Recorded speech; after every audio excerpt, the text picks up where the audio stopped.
Бишкектеги номер 80 мектептин 3-классынын окуучусу Медина октябрдан тартып билим уялары ачылышы мүмкүн деген кабарды угуп жетін албай сүйүнүп турат. Классташтарынын арасында алдыңкы сапта жүрүп, мыкты окуучу болгонуна карабай сабактарга анчейин түшүнбөй жатканын айткан зерек кыз мектебин, мугалимдерин жана досторун сагынган.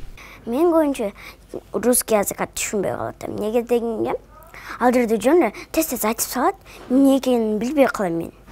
Анан кийин ошого берке албай калам да, успеть албай калам, анан кийин берке албай калам. Анын эжеси жөндөн кое берет да баланы. А мектепте түшүндүрүп анан кийин жазабыз да биз. Ошондой беш коет.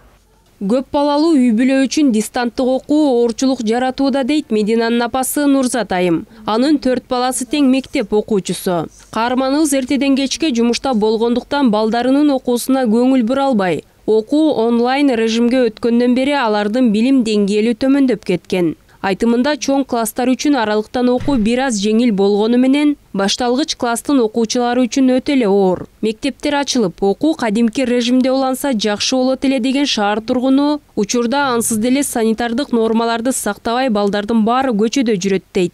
Иш жумуштан чыгып баргандан кийин убактым жетишпейт.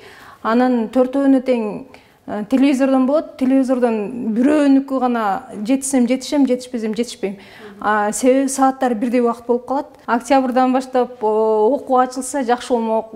Көчөдө деле балдар жүрүшөт, мурункудай чектөөлөр жок эч кандай. Андан көрө мектепте окушса, шайлоолордо деле азыр көптөгөн жерде чогулуп, эл көптөп эле жүрүшөт. Эч кандай санитардык жактан таза кармаса, мектепте деле жакшы караса, окуучулар деле өз убагында билим алмак.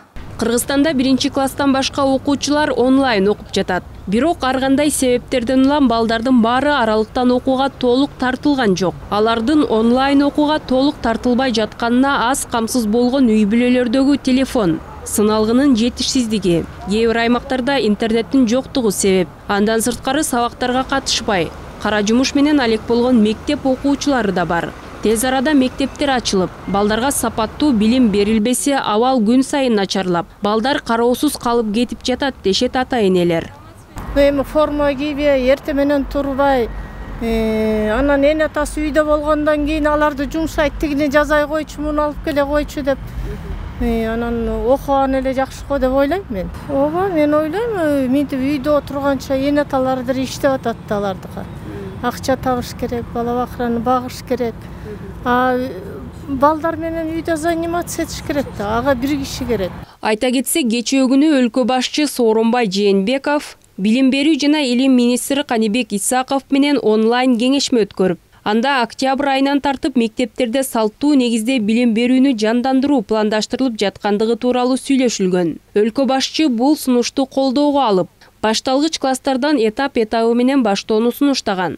Билим берүү министрлиги ата-энелерден да кайрылуулар көп болуп жатканын билдирип, эпидемиологиялык абал жакшырса сентябрдын аягында чечим чыгарарын кабарлоодо.